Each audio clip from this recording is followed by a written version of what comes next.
आणि यानंतर आता लातूरमधून एक महत्त्वाची अपडेट समोर येते। लातूरच्या औद्योगिक वसाहतीमध्ये मोठेगावकरनं जागा बळकवल्याचं प्रकरण समोर आलंय। मोठेगावकरनं रशीद तिकीट लावलेल्या या पावतीवर 6,56,00,000 प्लॉट विकत घेतला होता अशी ही माहिती समोर येते। जागा मोठेगावकरच्या नावावर नसताना सुद्धा पालिकेनं आता परवाना दिल्याची ही माहिती समोर येते।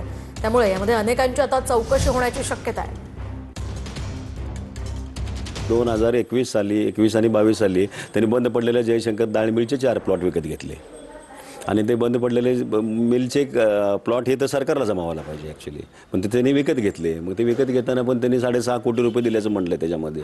माझ्याकडे रिसीट आहे। मग ते 6.5 कोटी सरकारी जागा आहे जी विक्री तर होत नाही। लातूर इंडस्ट्रियल इस्टेटमधल्या कुठल्याही जागा हस्तांतर होतच नाही, त्याचं वेटिंग लिस्टवाल्याला द्यायचं आहे ना ते।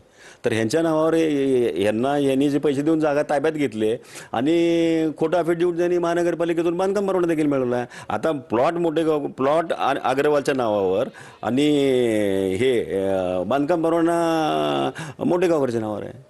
मग हे कसं काय? प्लॉटच अजून ट्रान्सफर झालं तर बांधकाम परवाना यांना कसा मिळाला? लातूरच्या उद्योग भवन परिसरामध्ये सूक्ष्म आणि लघु उद्योग जे आहे ते उभारण्यासाठी म्हणून औद्योगिक वसाहत कधी काळी स्थापन करण्यात आलेली होती। त्या औद्योगिक वसाहतीवर आता जर आपण पाहिलं तर पूर्णपणे क्लासेसचा एरिया जो आहे तो म्हणून आता ओळखायला लागलेला आहे। इथून लघु आणि सूक्ष्म उद्योग जो आहेत ते पूर्णपणे नामशेष होण्याच्या मार्गावर आहेत। बहुतांश उद्योग जे आहेत ते इथं बंद पडलेले आहेत आणि क्लासेस चालकांनी आता त्यांचा डेरा जो आहे तो इथे टाकलेला आपल्याला पाहायला मिळत आहे। मोठेगावकरांचे देखील जे कारनामे आहेत ते एक एक करून पुढे येत आहेत।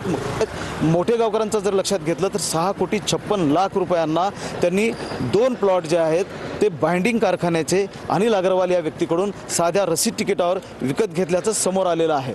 महेंद्र जोंधळे, TV9 मराठी, लातूर।